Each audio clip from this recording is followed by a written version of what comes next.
നമ്മൾ മുസ്ലിങ്ങളെ സംബന്ധിച്ചിടത്തോളം ഞാൻ പറയുന്നു, നിങ്ങളുടെ മക്കളെ ഭൗതിക വിദ്യാഭ്യാസം പഠിപ്പിക്കണം. അതേ സമയത്ത് അള്ളാഹിനെ പഠിപ്പിക്കണം, അള്ളാഹിനെ പറ്റി പഠിപ്പിക്കണം. അതുകൊണ്ടാണ് ആലോചിച്ച് ഞങ്ങൾ പറഞ്ഞുകൊണ്ടിരിക്കുന്നത് ഭൗതിക വിദ്യാഭ്യാസത്തിന് ഒരു തടസ്സമില്ലാതെ, ദീനി വിദ്യാഭ്യാസം നേടി വാഫിയായിട്ട് വഫിയായിട്ട് ജീവിതത്തിലേക്ക് ഇറങ്ങിയിട്ടുള്ള ആളുകൾ ഉപരിപഠനത്തിന് വേണ്ടി, ഗവേഷണത്തിന് വേണ്ടി ഇന്ത്യക്ക് പുറത്ത് എന്റെ ഓർമ്മ ശരിയാണെങ്കിൽ 19 രാജ്യങ്ങളിലുണ്ട്. MBBS ചെയ്യുന്ന കുട്ടികളുണ്ട്. റഷ്യയില് MBBS ചെയ്യുന്ന ആൺകുട്ടികളുണ്ട്. വാഫി കഴിഞ്ഞതിന് ശേഷം, വഫിയ കഴിഞ്ഞതിന്റെ ശേഷമാണ് പെണ്ണ്, വാഫി കഴിഞ്ഞതിന് ശേഷമാണ് ആണ്. ഇതൊക്കെ നടന്നുകൊണ്ടിരിക്കുകയാണ്. 19 ലോകരാജ്യങ്ങളിൽ കുട്ടികൾ പഠിച്ചുകൊണ്ടിരിക്കുകയാണ്.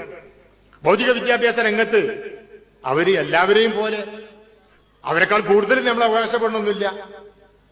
അപ്പൊ ഇത് അള്ളാഹുവിന്റെ ദീനെ സംരക്ഷിച്ചുകൊണ്ട് ധർമ്മ വിദ്യാഭ്യാസം നേടിക്കൊണ്ട് ഭൗതിക കാര്യങ്ങൾക്ക് ഒരു തടസ്സവും കുറവും ലോപവും ഇല്ലാതെ പറ്റുമെങ്കിൽ അതാണ് ഇനി ഈ നാട്ടിലുണ്ടാകേണ്ടത്. അതിനുവേണ്ടി പ്രചരണ പ്രവർത്തനങ്ങൾ നടത്തണം.